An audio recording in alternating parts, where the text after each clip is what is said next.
Okay, good afternoon, everyone. This is Debbie Melnyk with VCSQI, and this is the June 28th phone call meeting of the VCSQI SAN 2.0 Opioid Management Workgroup. So welcome to those of you who are on live, and for those of you who are listening, you can always email me after you listen to the recording if you've got additional comments or questions.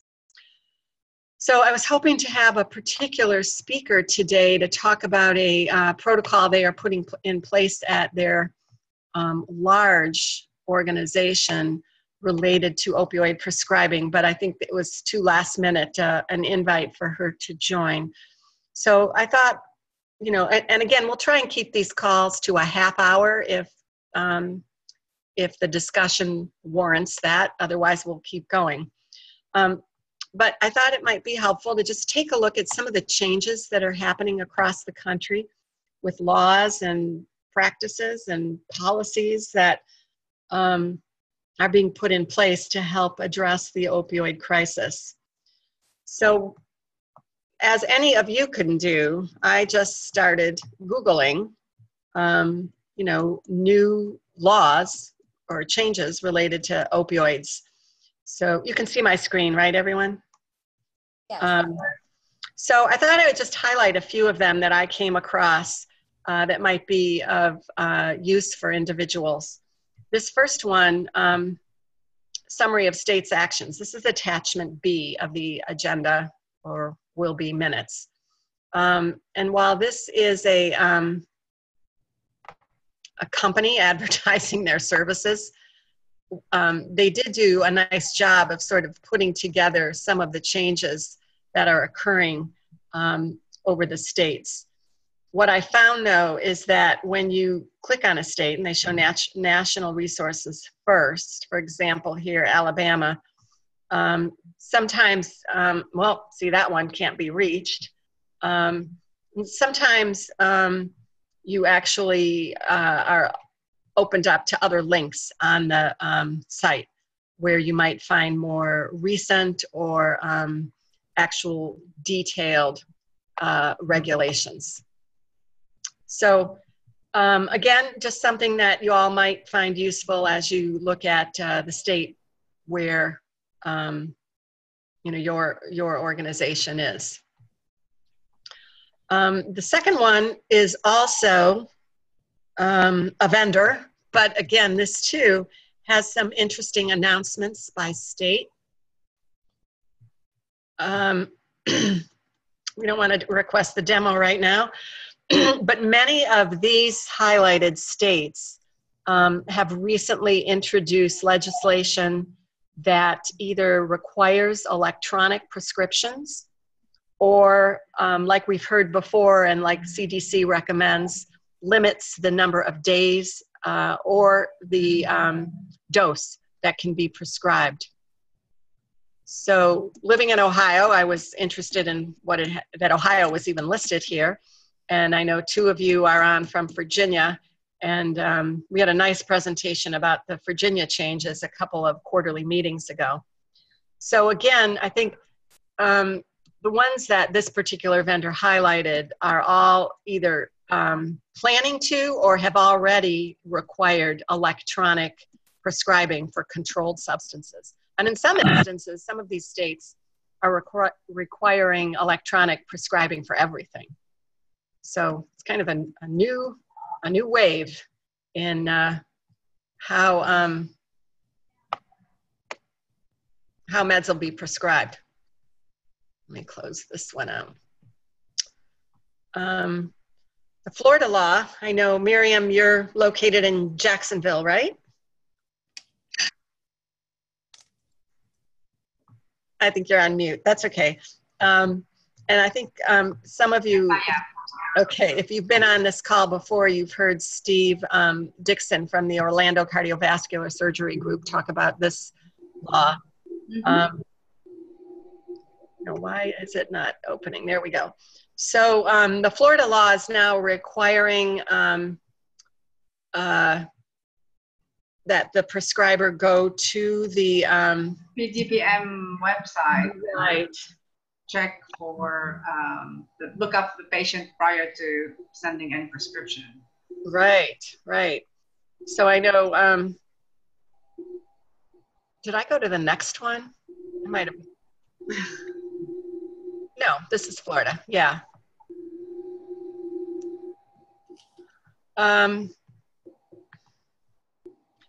Recently, the federal U.S. House of Representatives passed their version of a bill that not only will require e-prescribing for controlled substances, but also for Medicare, Part D patients, but also expands the use of telehealth for substance abuse treatment.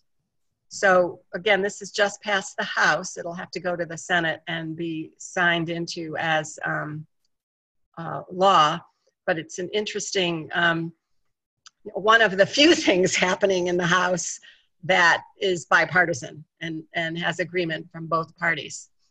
Similarly, a bipartisan Senate bill also has addressed, they call it, no, I've just opened it so I can't see it anymore, but it's Every Prescription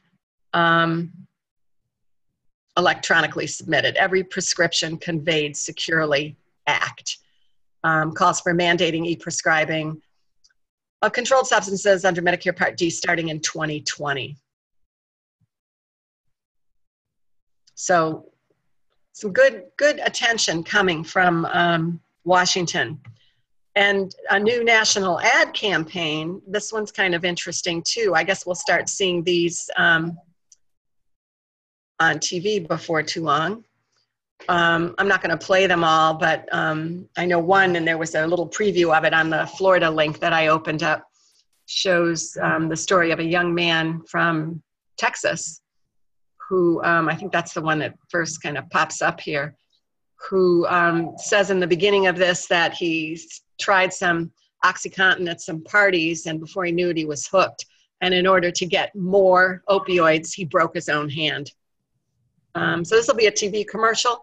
There's another kind of remake of the, this is your brain on drugs, where the guy breaks the egg into a frying pan. And apparently there's one about a woman who actually intentionally crashes her car so that she can get more meds. So it'll be interesting to see the effect of these, this new ad campaign. Walmart here also is making changes.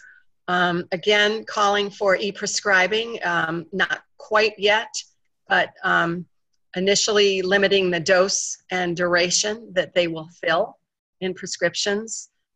They're setting a limit, but if the state that Walmart is located in has a lower limit or lower frequency, they will of course go along with the state. This was an interesting video as well. Can't remember quite how long it is, but I didn't intend to play it. You can see this news announcement was just a little over a month ago, but this particular video talks about how long is this? A little over 5 minutes.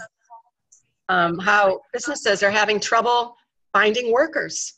And this particular scenario here focuses on people they've hired, and then pretty soon the person doesn't show up, or they're late, or they, and it goes to the effect that opioid addiction can have on someone's ability to get a job and then hold on to a job. So it was sort of an add-on little extra here in the Walmart link.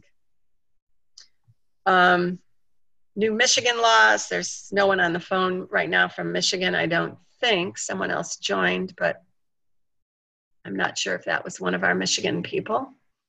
Arizona law, and that one, this is a nice little primer. There's two links that I attached here.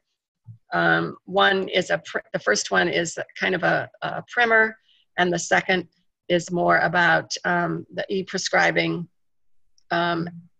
expectations that Arizona has in place.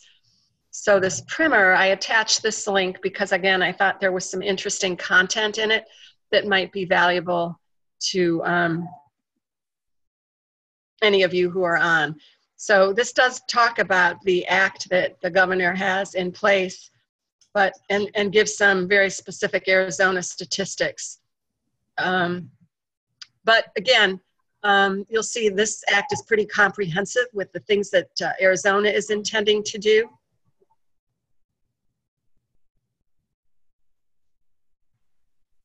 And so while it is Arizona specific, I think, you know, if you scroll through it, you'll find that there's other content or maybe other things that even would be of interest to your state or your practice.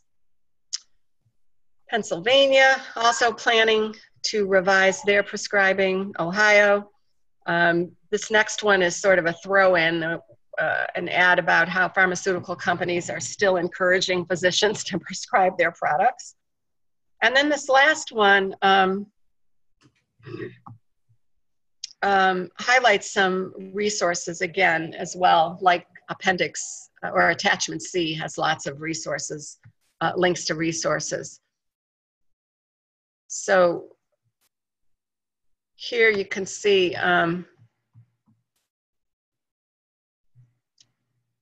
lots of different guidelines and videos and fact sheets, etc., that might be valuable to not only your staff, but perhaps to the patients that you are treating for pain or educating about the risks associated with opioid use.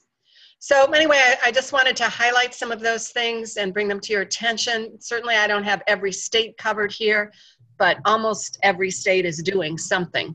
So Florida and Virginia, we know what's happening in your states. Now, who just joined? Pam. Pam, can you tell us in the chat box or open your mic and tell us which Pam you are and where you're from?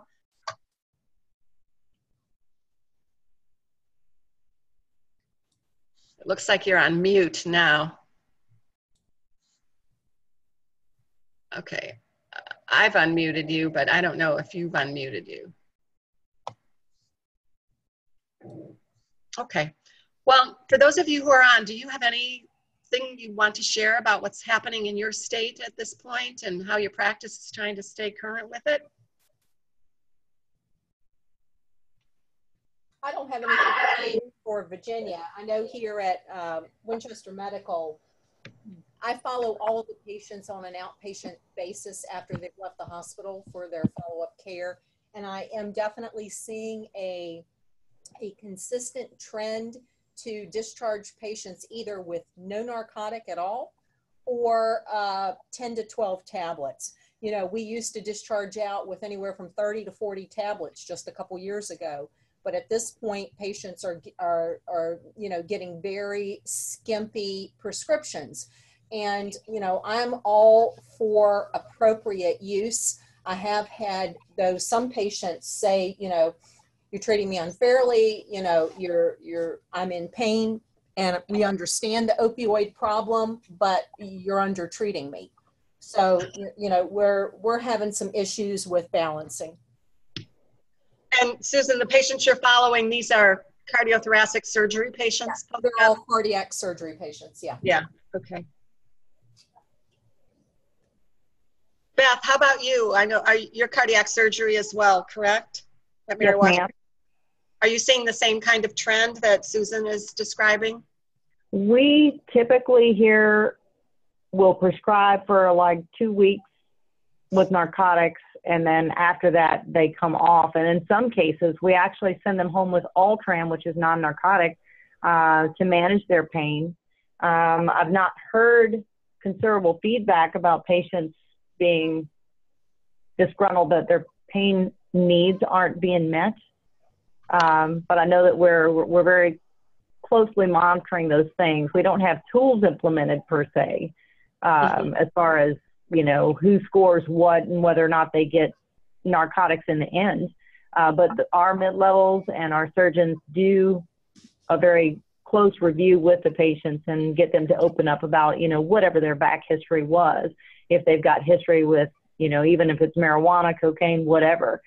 whatever their back history is. They open up about their alcoholism more often than not to our mid-levels, more so than they will, because I read everybody's histories, even if they come in through the ED, I'm reading what the emergency room physician writes. I read what our hospitalist writes. And it's really funny how it progresses, how much they own up to how much they smoke, how much they drink, because the answers change. So my mid-levels get to the nitty-gritty. So they do a really great job here. I love my mid-levels. I have a really great team. Okay. Miriam, how about First Coast? You're a surgical practice, not cardiac, I know, but what are you seeing in your practice and maybe even in your community? You're on mute. Okay, I'm unmuting you. There you go. You did? Okay. Well, we actually yesterday, we shared with the staff, we got a presentation from HCA Hospital about opioid. So I shared it with the staff, and we printed out flyers to make sure that, you know, we always keep an eye on prescription, because, you know, the doctors are running out. Yes, he needs pain medication or whatever. So from now on, all the patients we are enrolled in the PDMP database. So now staff, they know they have to check each patient if they need any pain medication. The doctors, like I can't remember who said it, they are discharged with a minimal amount of narcotics. We don't give 30, 40 anymore. And again, it's going to be based on each procedure they perform. But for example, appendix, it's not going to go more than like maybe 10 pills after discharge. So.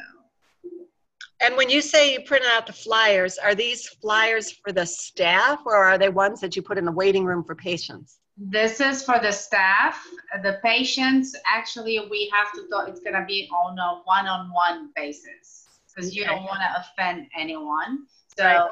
You know, it's like if they need pain medication, we have to explain to them, each one, that we cannot give you pain medication. You have to, you know, these are the new regulations. But for the staff, I can send it to you. You can take a look at it. I mean, because they need to understand also what's going on and what's happening. So they know, because we've been doing this for a very long time, and to change a habit, it takes some time. So that's why I'm like, flyers in front of your screens, next to you, next to where we write the script. And now with the doctor being able to send it electronically, so that's a whole different ballgame too. So we need to know ahead of time who needs the medication, so we can check it and let the doctor know that yes, he can have it, or no, he cannot have it. Look at what he's been getting, you know. Okay, thank you. Pam, I want to invite you to speak up as well. I don't know if you can. When I asked you to say where you were from, I don't know if you had a mute problem, but I don't want to exclude you if you want something to, if you have something you want to share as well about your practice.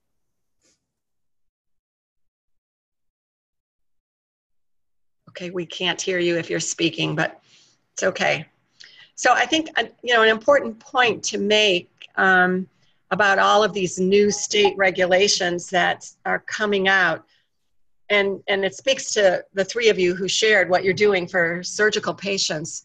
Most of these limitations, number of days, for example, are focused on initial prescriptions or first-time use of opioids. You know, there's that whole other group that we've referred to on past calls who are chronic non-cancer pain patients.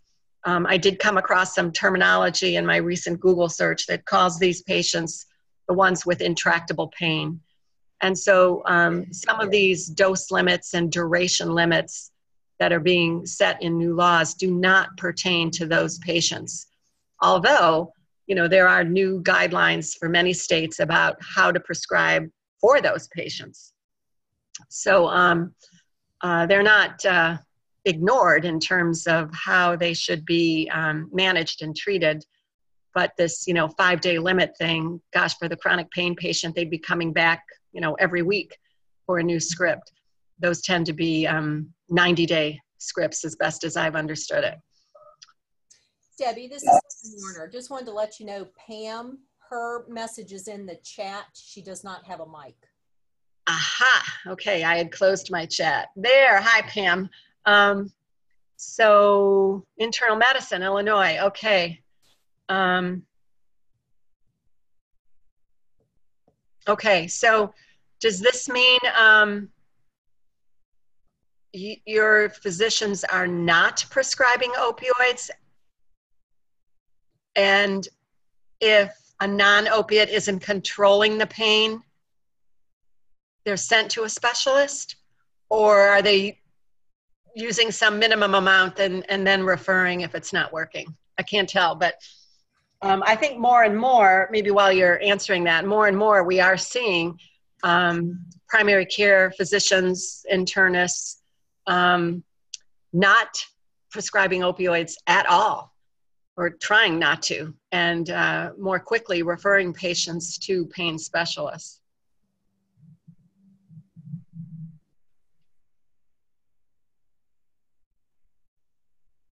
Well, I know now that it's very common when patients are trying to seek out a primary care provider. Not only do you call the office to see if someone's taking new patients and do they take your insurance, but primary cares are now asking, do you take chronic narcotics? And if the answer is yes, they won't take you. Wow. So it can get in the way of establishing primary care. Wow. And that's really unfortunate for the chronic pain patients who have tried everything else, you know? Mm-hmm. Well, I think as we often see with things like this, the pendulum is swinging way to one side, and it may take a while to even out a bit. And thanks for your comment, Beth. Yeah, I think the anticipated effect of e-prescribing is large, not only from a you know, keeping paper from floating around or falsification of scripts, but in the article about what the House recently passed, they're estimating millions of dollars saved. I'm not sure where that estimate comes from, so I want to find out more about it. Unless it's saved in, you know, false prescriptions or treatment of addicts, I don't know. I have to find some more detail on where those saved dollars are expected to come from.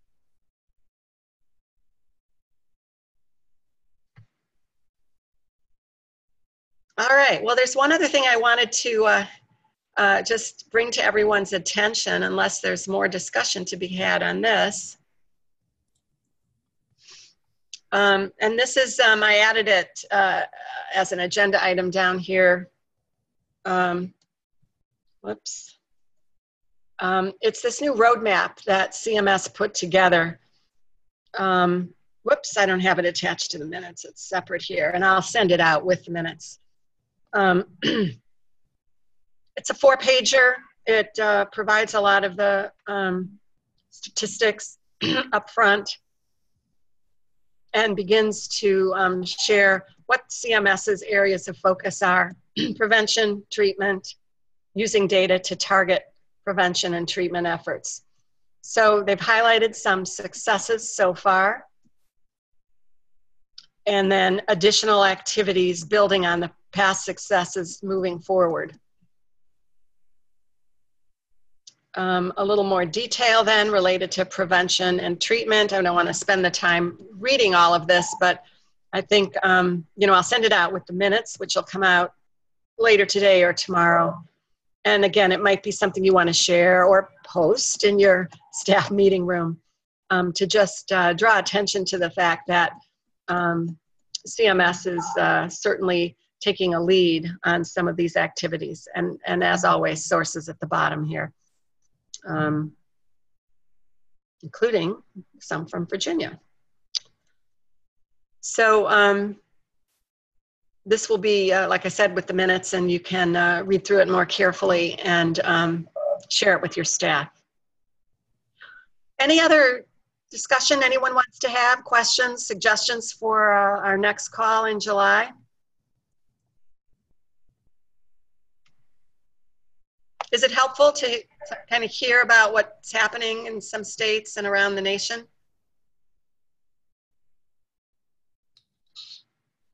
Yeah, I think it's very helpful. I like to hear what other practices are doing, you know, in real time, you know, for comparison. So it is helpful. Okay. All right. Well, thank you for joining. And for those of you who are listening later, thank you for listening. And as always, you can reach Ivan, Sherry, Eddie, myself, if you've got additional ideas or questions related to this focus on improving opioid prescribing practices. All right. Thanks, everyone. Have a great rest of the week and a good holiday next week. Thank you. You too. Bye-bye.